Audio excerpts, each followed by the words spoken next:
Hey folks, it's Chaz Ellis. Welcome back to the Pageantry of Life. Along this journey, I've talked to you about multiple things, but I will continue to evoke hard questions and thought-provoking things, and even invite some of my dear friends along the way.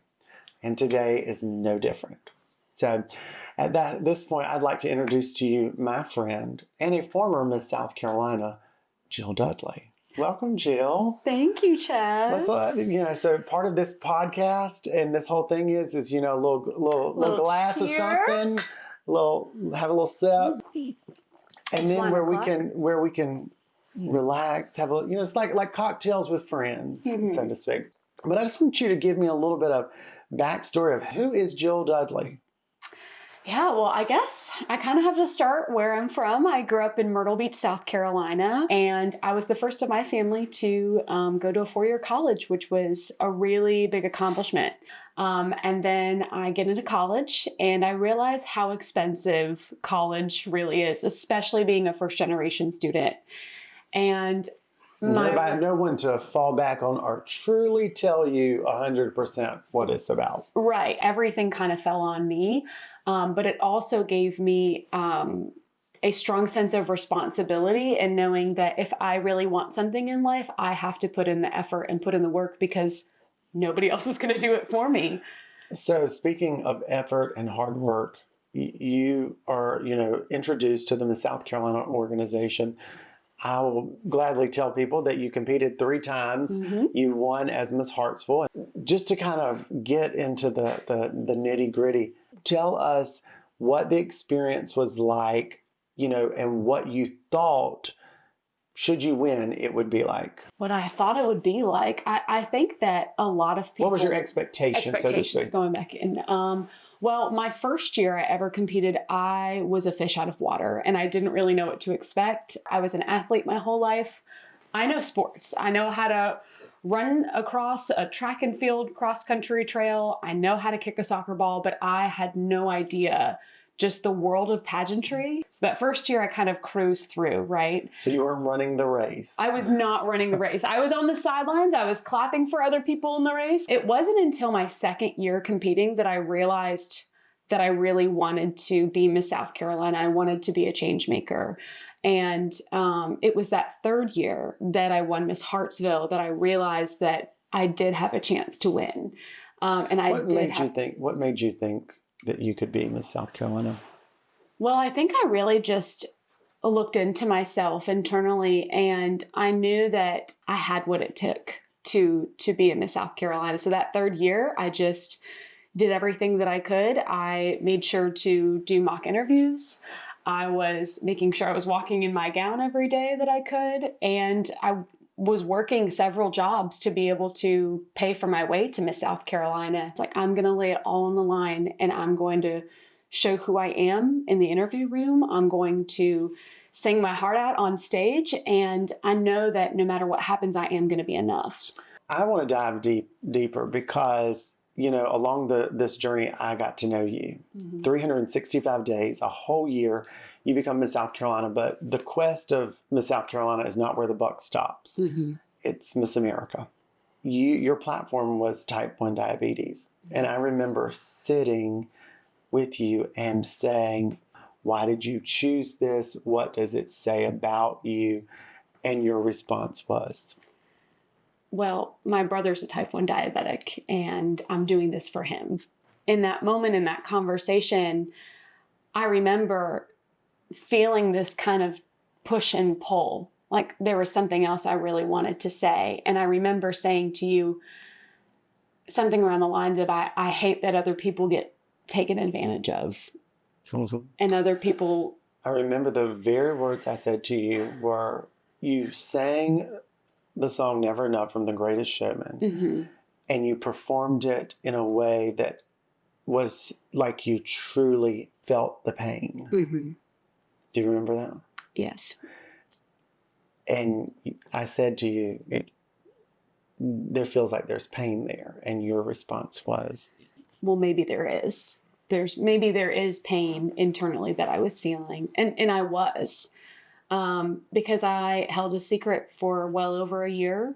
And I remember at that point, I truly felt comfortable with you and I felt safe with you. And I knew that I needed to tell you and I needed to tell somebody that just a year before I was raped.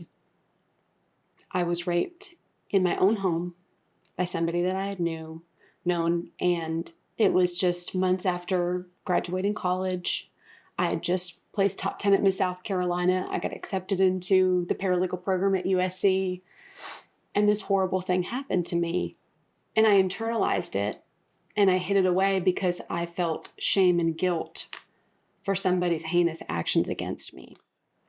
I think the next day after I was assaulted, I was still in shock and disbelief that that had happened to me. There were moments that I really thought that this was a nightmare. There's no way. And I remember feeling a sense of panic and wanting to almost remove the skin from my body. Like I had felt so severely violated that I did not want to be me anymore. I remember immediately going to the bathroom, locking the door. I got in the shower and I just scrubbed my body intensely. It was like I couldn't use enough soap to clean myself. Like the water wasn't even hot enough. The water wasn't hot enough. There wasn't enough soap. There was nothing that was going to make me feel clean and safe and secure in that moment. And I remember calling a friend and asking what she was doing that day because I needed to leave my house. My house was not safe anymore. And I remember she picked me up and I was completely quiet. I just sat in the back seat. And the other friend in the car said, "Jill, why are you being so quiet? Like we're going to go grab food." And I just started just intensely sobbing. And I couldn't stop. I couldn't stop crying. We went to the hospital and I had a rape kit done on me. And I remember getting to the hospital, not knowing what was going to happen or what they were going to do to me. When I met with the SANE nurse, which is a sexual assault examiner nurse, I remember looking at her and she could tell I was terrified. I was fearful. Broken. I mean, shambles. And she told me her name and she said, "I'm here for you. I know where you've been and we're going to do this together." And I remember I laid on the table and they took blood work and they started swabbing my body. So I laid on a table with a gown on as people were clipping my fingernails, taking samples of my hair, and swabbing every orifice of my body for 4 hours. And in those 4 hours, I truly felt like I wasn't a living person. I felt like I was a body in a morgue because I was so emotionally and physically detached. My body was detached from my soul in that moment, truthfully. And when it was all over and it was all done, after all the photos were taken of my body, everything was swabbed, my clothes were taken for evidence, I remember looking at the nurse and somehow mustering up the ability to say thank you. Why did you feel it necessary to say thank you to her? Because I knew she was there trying to save me. As hard as it was, she was there to collect as much evidence as possible. And any time that she had to take a sample from my body or give me medication or, document the bruising that I had internally and externally, she would always tell me what she was doing. And she said, "I will take a break. We can take a break." And I remember she even held my hand during my pelvic exam because she knew that I really needed it. I can't imagine having to go through that again. And I'm really thankful that she was there for me. The question that comes to my mind is, at what point, when were you able to take a deep breath? I don't think I was able to really feel relaxed until months later. I bounced in between people's houses because I was too afraid to go home. And I attempted to get a restraining order or some type of protective order from my perpetrator, and law enforcement failed to follow through. And so I fled from my house, and I didn't feel safe anymore. And it was over the course of several months that not only was I fighting during the day to survive, I was fighting at night. I suffered from extreme night terrors and sleep paralysis because I was attacked in a bed. I was attacked in my own bed. And so not even my place of slumber was safe anymore. Nothing was safe at that point. You've shared all this, but I want to kind of rewind or circle back around to the moment you and I are sitting across from each other. I can still see it at my beach house across from each other. You had shared all of this with me, but you at that point had someone special in your life. Yeah. Share with me how you were able to open yourself to allow someone to, I'm not even going to use the word love, but to come into your life and care or even be present in your life. It was really difficult at first. I remember constantly rejecting Judson when he would ask me to go on a date. And I remember the first initial date he asked me on was to go somewhere at night. He wanted to take me to the arcade in downtown Myrtle Beach, which is a really fun date idea. But to me, in my head, that screamed danger. And because of the nighttime? Because of the night. And the night correlates with the night. The night of the assault. When we first started dating, I remember him saying to me, I don't really know if you like me or not.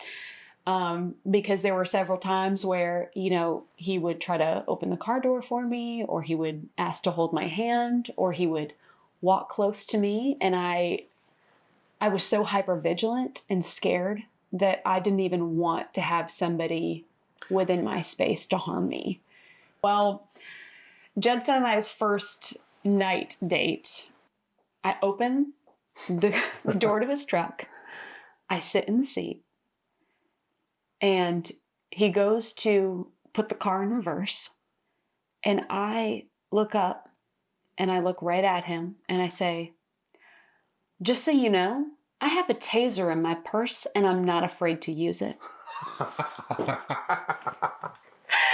And he probably thought, what in the world? So yeah. How do you later explain that to him? Yeah, I mean, and it was so funny because in that specific moment, he was like, okay, like this thing is packing. And he said to me, he was like, do you still want to go? And I was like, yeah, we can go. And we kind of had to move past that point where I could finally trust him and know that he was a safe person. And I think it was just, it took a lot of just him starting to understand why I felt the way that I had felt and why I was hypervigilant. Do you ever find yourself looking in the mirror and seeing that girl? I think I used to see her more often, but I don't see her anymore. And I think it's because I finally started to work through that trauma and retraining my brain to realize that was a single event. That's not the rest of my life. So speaking of that, not only did you share something with him, but I recall you telling me that he shared something with you. And I think it's not the everyday norm today. Would be. But I think it's something that people don't talk enough about. I think it's respectful of you. So share what it is that he shared with you when you were so vulnerable with him.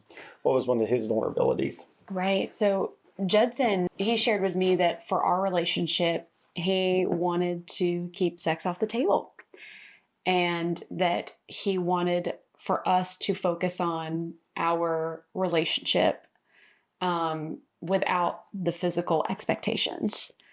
And I remember hearing that for the first time from a man and thinking, what? Are you for real? I was like, okay. And I remember thinking. But I think the way I interpret it from both of you is that, I interpret it as a respect thing. Mm-hmm. You had been through trauma, and he had just really found himself as a person. Right. And so he was wanting to respect his newfound Christianity, but what his belief of the word says, and you having endured what you endured, I thought it was like, wow, Yeah. when you have this moment with this man, Mm-hmm. if you should have this moment with this man, it will be extremely special for you. Right. And that was really incredible because, like at first you're shocked by it because you expect something different. But I was also really relieved because I know that I needed to heal emotionally and move past certain triggers in my life even before I could be in any type of, relationship that involved sex. And I love the fact that even despite what other people would think or say to him, he held very true to his beliefs, and I hold true to the same thing. And I'm really proud of where we have gone since the beginning of really having a deep, respectable connection for each other. So sometimes people would say that you feel love by the physical aspects. Some people would say that you feel supported by the physical. How do you feel love and support without it being physical? Well, Judson's a really good person when it comes to showing up for other people. And specifically during my years in South Carolina, he was such an advocate for me, constantly just checking up on me when he could. I mean, of course, we're running around like crazy. I have events all over the state and all over the country, but he always wanted to check in and show up when he could. And I think that just shows true to his character of putting other people's needs before his own. And I've seen it not just for me, but for other people. He's expressed that. One of my favorite stories about Judson is one time we were at a gas station and there was a homeless man, and he was walking around just asking anybody if they had water. I just need water. So Judson gave him a bottle of water. He gave him some snacks. And then Judson took the shirt off his back and the shoes off of his feet, and he gave him to this homeless man. And he got back into the truck, and he didn't say a word after that. Because I think that Judson also realizes that life is far too short, and there's so many people that are in need of support, whether that is support when it comes to their time, him giving me that time and that support and that encouragement, or whether it's material needs for other people. And specifically during my year, I love the fact that when there were times where I was doubting myself, Judson was always saying, "You're doing the right thing. You're doing a great job." So today, what's next? Well, I'm actually really excited to announce that just this past week, I obtained my victim advocate certification through the National Organization for Victim Assistance. Congratulations. Thank you. Thank you. And I'm looking at jobs working as a victim witness advocate, hopefully around the Grand Strand Low Country area, where I'll be assisting victims of violent crime.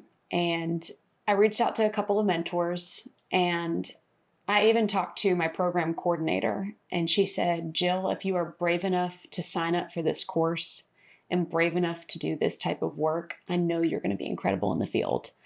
That's amazing. It was really, really empowering. So what's going on with you and Judson? Well, Judson and I have been together for, gosh, a little over 3 years. And I mean, he's been working really hard and is at his golf game. He's a professional golfer, as you know. And he's a very, very supportive boyfriend and hopefully a husband eventually. So you brought that to the table. We'll leave it to the table. So that means you think he's your person. Yes. Mm-hmm. I think this is just always an interesting question, mm-hmm. not just for you, but young women, and especially these young women that I've had the great fortune to work with.